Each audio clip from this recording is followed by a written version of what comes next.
Jimi Hendrix, Leslie West, Johnny Winter. They were all great guitarists. The only person that I also knew played the V was Rudolf Schenker, and he had no idea how to play guitar. Oke, sebelum kita masuk ke cerita Michael Schenker versus Rudolf dan Scorpions, saya mau masuk sedikit ke cerita album-album sukses dari Scorpions. Boleh dibilang kita mau ngelanjutin sedikit cerita tentang Scorpions di bagian pertama kemarin. Oke.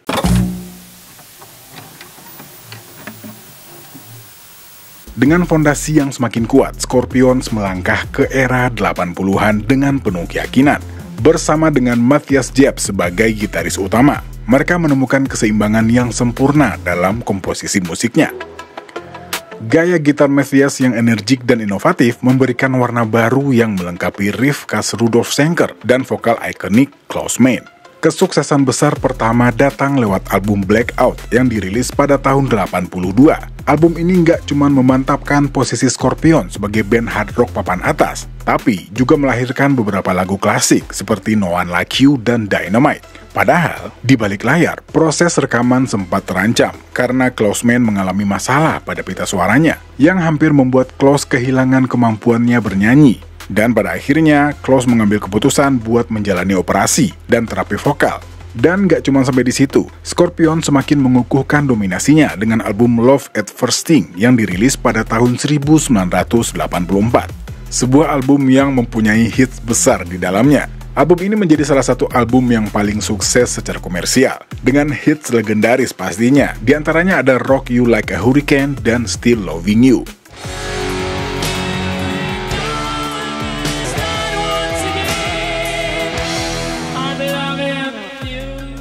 Siapa nih yang masih dengerin lagu-lagu ini? Dan lagu-lagu ini nggak cuma merajai tangga lagu, tapi juga membawa Scorpions ke ranah musik mainstream. Dan secara nggak langsung memperluas jangkauan mereka ke seluruh dunia. Kesuksesan Scorpion terus berlanjut dengan mengadakan tur global yang spektakuler. Scorpions mulai tampil di stadion-stadion besar, membawa musik mereka ke Eropa, Amerika, hingga Asia. Pada era ini, mereka benar-benar menjadi salah satu band rock terbesar di dunia dan sejajar dengan nama-nama besar seperti Van Halen, AC/DC, dan Bon Jovi. Namun, di tengah sorotan dan kejayaan, hubungan antara Rudolf dan Michael Schenker mulai memasuki babak baru yang lebih rumit. Michael yang merasa eksistensinya kurang dihargai membuat hubungannya dengan Rudolf dan Scorpion semakin memanas. Sebenarnya apa yang terjadi? Mari kita bahas kronologinya.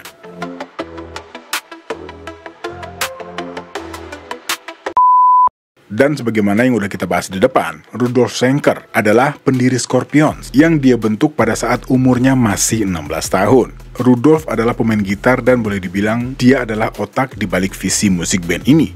Dan sang adik, Michael Schenker, yang lebih muda 7 tahun, bergabung dengan Scorpion di tahun 69. Dan waktu itu Michael masih berusia 14 tahun. Sebagai seorang gitaris muda berbakat, Michael langsung diposisikan sebagai gitaris utama. Dan pastinya membawa energi baru dengan teknik yang luar biasa ke dalam Scorpions. Buat yang pengen tahu lebih dalam ya, silahkan dengerin Scorpions yang sebelum ini ya, video Scorpions yang sebelum ini. Oke lanjut. Tapi, lambat laun, hubungan mereka mulai menunjukkan tanda-tanda ketegangan sejak awal. Rudolf sendiri boleh dibilang adalah seorang tipe pemimpin yang terorganisir dan fokus pada visi jangka panjang Scorpions. Sementara, Michael di sisi lain, dikenal sebagai jiwa yang bebas, penuh kreativitas, tapi juga impulsif. Sebenarnya dari sini aja kita udah bisa ngeliat perbedaan kepribadian mereka, yang nantinya juga bakal jadi masalah besar. Oke, biar ceritanya rada nyambung, kita flashback sedikit. Singkatnya, setelah tur Lonesome Crow, Scorpion membuka konser buat band Inggris yang bernama UFO di Jerman di tahun 72.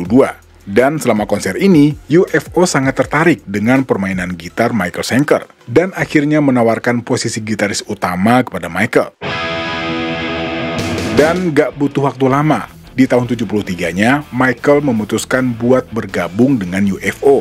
Dan kalau kita lihat dari perspektif lain, sebenarnya boleh dibilang Scorpions adalah band yang membesarkan nama Michael. Tapi ya baik Rudolf maupun teman-temannya di Scorpions juga nggak mau jadi penghalang cita-cita Michael yang ingin mengejar karir musiknya sendiri. Dan pastinya terlepas dari bayang-bayang sang kakak, Rudolf Schenker. Dan otomatis keputusan ini mengakhiri hubungan Michael dengan Scorpions untuk sementara waktu.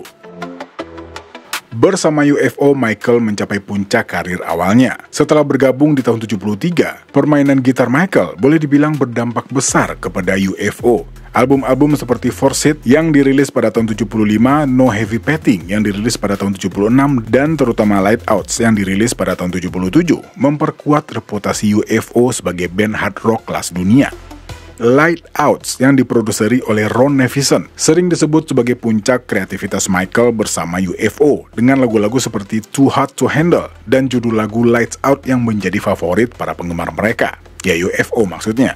Dan secara nggak langsung, suara gitar Michael menjadi tulang punggung bagi suara musik UFO pada saat itu. Tapi, di balik semua kesuksesan ini, Michael sendiri mulai merasa tertekan. Michael yang masih muda dan belum terbiasa dengan ketenaran internasional, mulai menghadapi sejumlah masalah pribadi dan profesional.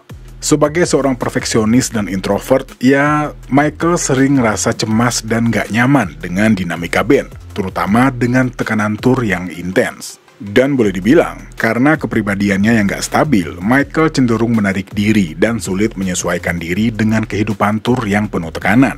Dan lambat laun, ketegangan ini makin memburuk seiring berjalannya waktu. Dan Doi mulai ngerasa terasing dari anggota band yang lain. Dan ya sebagaimana yang kita tahu, Michael pun akhirnya juga keluar dari UFO.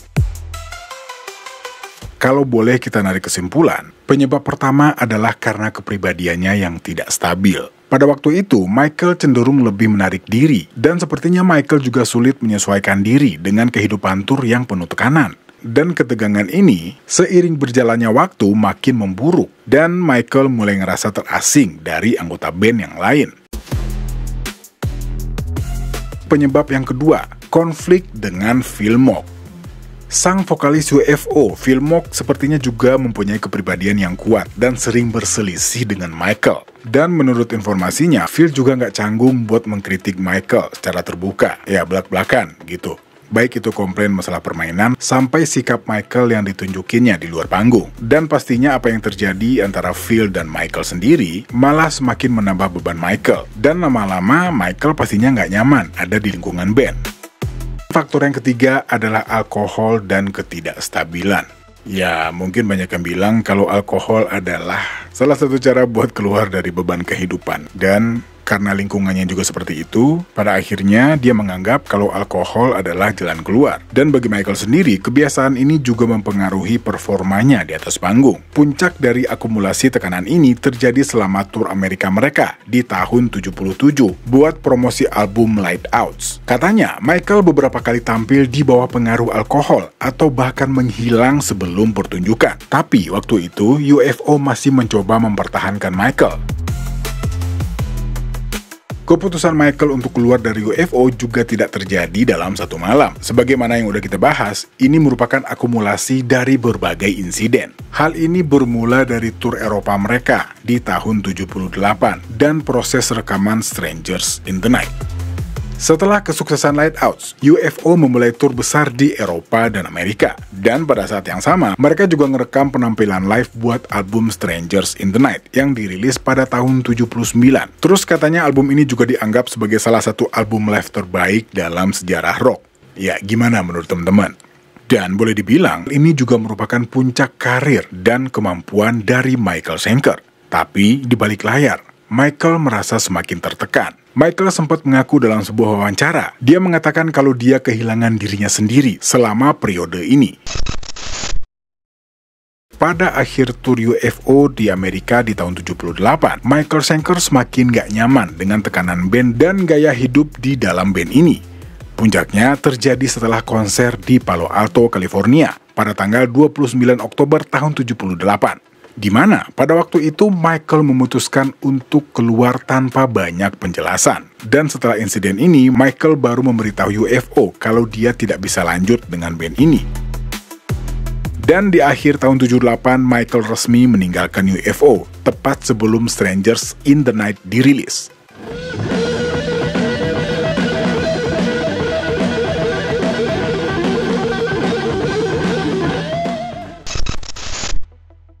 Sebagaimana yang udah sempat kita bahas, setelah ninggalin UFO di tahun 78, Michael nggak langsung bikin bandnya sendiri. Tapi sebaliknya, dia kembali ke pelukan Scorpions. Dan waktu itu, Scorpions lagi siap-siap buat album Love Drive. Dan album ini boleh dibilang sebagai titik balik Scorpions menuju kesuksesan global mereka. Sementara itu, di satu sisi Michael setuju buat ngebantu merekam album ini dan mengisi beberapa lagu, diantaranya ada Love Drive, Coast to Coast, dan Another Piece of Meat. Singkatnya lagi, walaupun banyak yang bilang kalau kontribusi Michael di album ini hanya 3 lagu, tapi beda banget nih sama apa yang diakuin sama Michael. Waktu Michael diwawancara sama Eddie Trunk, dia sempat bilang kalau udah berpartisipasi di seluruh album ini. Atau ada yang punya informasinya nggak? Ya silakan cantumin di kolom komentar. Oke lanjut. Singkatnya, Love Drive meroket hingga di posisi 55 di tangga lagu Amerika, yang menandakan bahwa Scorpions akhirnya mulai mengukuhkan posisi mereka di panggung internasional. Dan nggak cuma sampai di situ, album ini juga membawa nama Scorpions semakin dikenal. Tapi ada sedikit cerita lucu nih. Pada waktu itu kan sebenarnya Matthias Jebs sudah bergabung dengan Scorpions. Band malah memutuskan buat balik lagi sama Michael Schenker. Dan secara nggak langsung memaksa Matthias Jebs untuk mundur. Tapi ya sayangnya kehadiran Michael di dalam band juga nggak bertahan lama. Di bulan April tahun 79-nya, waktu itu Scorpion juga lagi dalam tur musim panas mereka di Prancis, Michael Schenker sekali lagi mengambil keputusan untuk keluar dari band. Ini di tengah tur loh ya. Kayaknya ya, wow, kebayang sih paniknya kayak gimana ya. Dan mau nggak mau, Scorpions harus mengambil keputusan secepatnya buat nyari pengganti Michael Schenker. Dan karena sebelumnya juga udah ada nama Matthias Jebs, ya by the way, Matthias Jebs ini masuk Scorpions lewat audisi. Dan katanya yang di audisi juga banyak banget, hampir ratusan gitaris kalau nggak salah. Ya kalau nggak salah ya, kalau salah silakan dibenerin di kolom komentar. Dan pada akhirnya Matthias dipanggil lagi untuk mengisi kekosongan yang ditinggalkan oleh Michael Schenker. Dan kali ini posisinya bukan sekedar sementara. Dengan kehadirannya, Scorpions kembali menemukan stabilitas dan energi yang baru. Sementara itu, Michael Schenker memilih untuk melanjutkan karirnya sendiri dan membentuk Michael Schenker Group di tahun 79. Dan lewat band ini kayaknya Michael juga pengen ngebuktiin kalau dia juga bisa sukses tanpa Scorpions. Scorpions terus meroket menjadi salah satu band rock terbesar di dunia di tahun 80-an. Ngerilis Blackout di tahun 82, Love at First Sting tahun 84, yang di satu sisi hal ini boleh dibilang cukup kontras dengan karir Michael Schenker. Secara artistik memang brilian, tapi ya sekali lagi, situasi MSG cukup terganggu dengan ketidakstabilan dan konflik internal. Scorpions terus melanjutkan karir mereka dengan merilis album-album berkualitas. Di antaranya ada Savage Amusement yang dirilis pada tahun 88, Crazy World yang dirilis pada tahun 90 dengan hits Wind of Change yang menjadi lagu anthem perdamaian pasca Perang Dingin. Sementara itu, walaupun Michael Schenker Group menghasilkan karya-karya yang tak kalah brilian seperti Assault Attack yang dirilis pada tahun 82, Built to Destroy yang dirilis pada tahun 83, tapi perjalanan MSG diwarnai oleh ketidakstabilan. Ditambah dengan beberapa pergantian personil dan kesulitan menjaga konsistensi. Karir Michael, meskipun sangat dihargai oleh para penggemar dan para kritikus, tapi selalu dibayang-bayangi oleh konflik internal yang berlarut-larut, baik dalam dirinya sendiri maupun di dalam band. Ketidakstabilan ini juga berpengaruh kepada kesuksesan MSG, meskipun bakat gitarnya diakui oleh dunia. Di sepanjang tahun 90-an dan 2000-an, Michael dan Rudolph jarang terlihat bersama dalam proyek yang sama, dan hubungan mereka lebih sering diwarnai oleh pernyataan-pernyataan samar dalam wawancara. Michael terus berkarya dengan berbagai formasi MSG. Sementara itu, Rudolph membawa Scorpions ke level yang lebih besar, dengan tur dunia dan album-album sukses. Tapi, di balik layar, ketegangan di antara mereka tampaknya masih ada.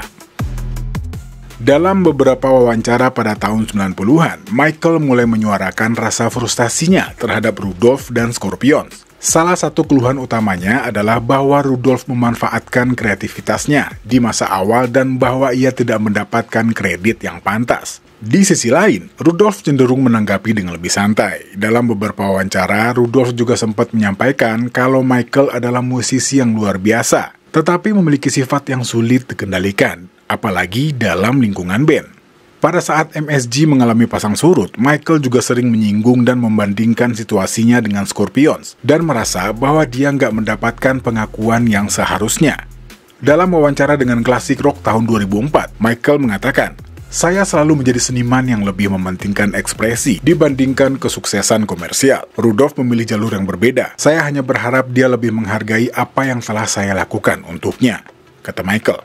Sementara itu, Rudolf tetap pada posisinya bahwa dia dan Michael memiliki visi berbeda dalam bermusik, dan itu adalah hal yang wajar. Seiring berjalannya waktu, sepertinya hubungan antara Michael dan Rudolf semakin meruncing. Pada pertengahan tahun 2010-an, Michael semakin vokal tentang rasa frustasinya. Michael mulai belak-belakan tentang bagaimana rasa kekecewaannya terhadap Rudolf dan Scorpions, terutama mengenai klaim bahwa kontribusinya kurang dihargai dan bahwa ide-idenya telah diambil tanpa pengakuan yang layak. Dalam wawancara tahun 2015 dengan Metal Talk, ia menyebut bahwa Scorpions mencuri ide-idenya dari awal dan bahwa Rudolf tidak setransparan yang terlihat di publik. Di tahun 2019, dalam wawancara dengan The Metal Voice, Michael menyebut bahwa Rudolf tidak tahu cara bermain gitar dengan baik dan hanya menjadi ikon karena keberuntungan. Dia juga menuding bahwa beberapa riff yang digunakan Scorpion sebenarnya berasal dari ide-ide yang awalnya dia bikin.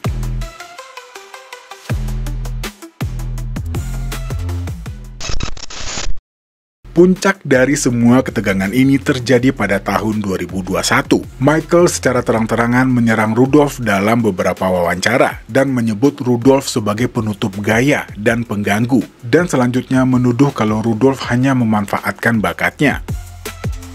Michael juga mengklaim kalau dengan skill yang dimiliki Rudolf sebenarnya dia nggak bakal sanggup menghasilkan riff-riff ikonik Scorpions, dan juga menuduh bahwa Rudolf hanya mengambil inspirasi dari dirinya.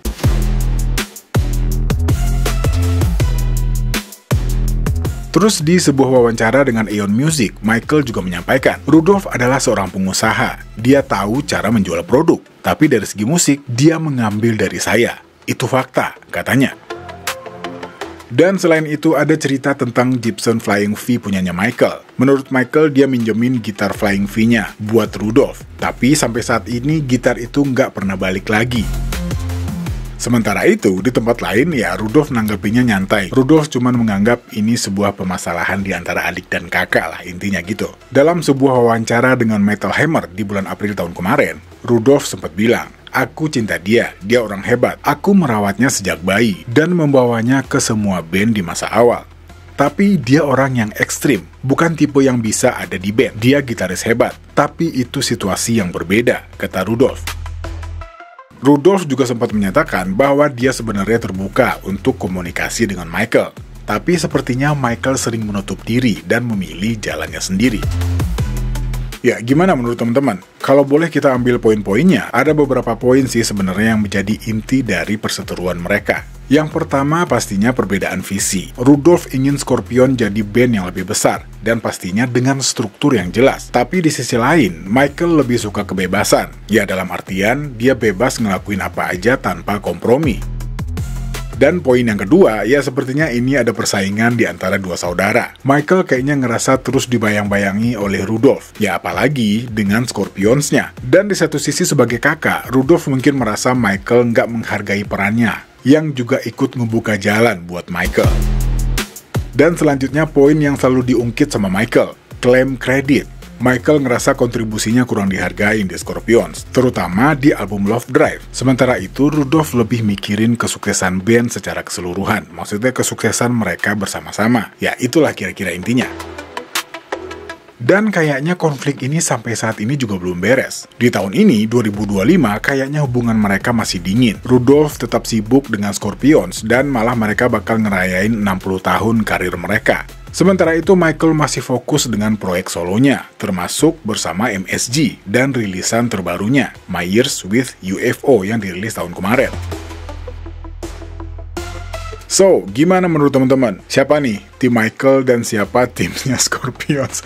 Ya, sebenarnya masalah-masalah kayak gini tuh banyak banget ya. Cuman ya mungkin kalau menurut pendapat saya di satu sisi Rudolf menganggap kalau Michael itu ya adiknya. Apapun yang dibilang sama Michael ya dia terima-terima aja. Sementara itu mungkin Michael masih kesel ya, sebagai seorang adik dia ngerasa kakaknya semena-mena nih. Ya sederhananya kayak gitulah. Kalau menurut teman-teman sendiri gimana? Oke, sepertinya sekian dulu video kali ini, dan insya Allah kita ketemu lagi di video selanjutnya. Saya Al pamit, Assalamualaikum warahmatullahi wabarakatuh.